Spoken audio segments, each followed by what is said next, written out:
Ancora una sconfitta per il Matera, in casacca biancazzurra nelle immagini, che aveva necessità di interrompere la serie negativa delle ultime gare, per mantenere le dovute distanze dalle posizioni pericolose della coda della classifica. La sconfitta subita a Galatina nel turno precedente non consentiva distrazioni neanche di fronte al titolato Perugia, che occupando una posizione abbastanza tranquilla di classifica non aveva grossi stimoli se non quelli di difendere trascorsi illustri sui campi di categoria superiore. Il primo tempo non offriva grandi emozioni, anche perché le due formazioni adottavano tattiche di gioco ragionato. Il Matera operava prevalentemente con i suoi numerosi centrocampisti schierati oggi in campo e affidava le sue speranze di segnatura ad Innella, che peraltro era molto ben controllato dalla difesa avversaria. Il Perugia, dal canto suo, sfruttava abilmente le fasce laterali per portarsi velocemente nell'area materana.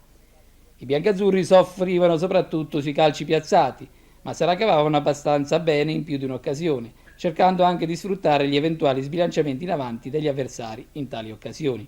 E infatti al 23esimo Innella si rendeva pericoloso quando, ben servito da Doriano, si liberava di un avversario, ma perdeva in coordinazione e concludeva debolmente a rete.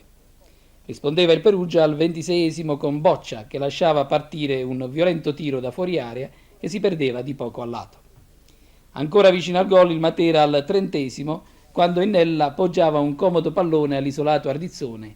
Il tentativo di stop di petto del numero 9 materano era però infelice, tant'è che la difesa avversaria riusciva a salvarsi in calcio d'angolo.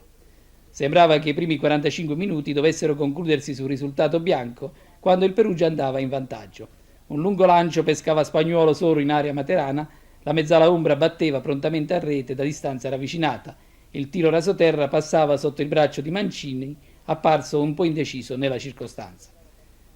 Nel secondo tempo il Matera sembrava partire decisamente in avanti alla disperata ricerca di recuperare il risultato. Al quarto minuto per poco non vi riusciva con Brescia, direttamente su calcio di punizione, di cui la mezzala materana è uno specialista, ma la sfera si stampava sul palo alla destra di Vinti. I biancazzurri erano costretti a tentare il tutto per tutto, ma inevitabilmente tendavano a scoprirsi in difesa, rischiando in qualche occasione. Il pareggio sembrava cosa fatta al 24esimo, quando Doriano veniva a trovarsi in posizione favorevole, ma l'arbitro lo giudicava in fuorigioco. Ancora l'arbitro protagonista al 28esimo, quando decideva per espulsione ai danni di Adorisio, reo di un fallo di gioco abbastanza normale sui campi di gioco.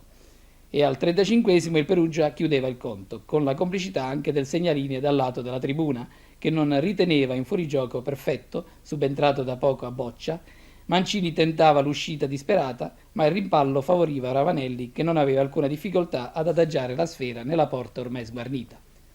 Animi agitati sugli spalti e anche sulla panchina materana, per cui anche mister Conticchio raggiungeva anzitempo gli spogliatoi. Una sconfitta dunque che ha amareggiato ancor più gli animi degli ormai scarsi appassionati della squadra materana, delusi da questo finale di campionato che continua ad assumere toni sempre più drammatici, dopo che per alcune domeniche si era pensato di non dover soffrire più. Per fortuna che neanche le dirette avversarie del Matera riescano ad approfittarne della situazione, visti gli altri risultati della giornata. Ormai bisogna stringere i denti e cercare di conseguire questa tanto agognata salvezza.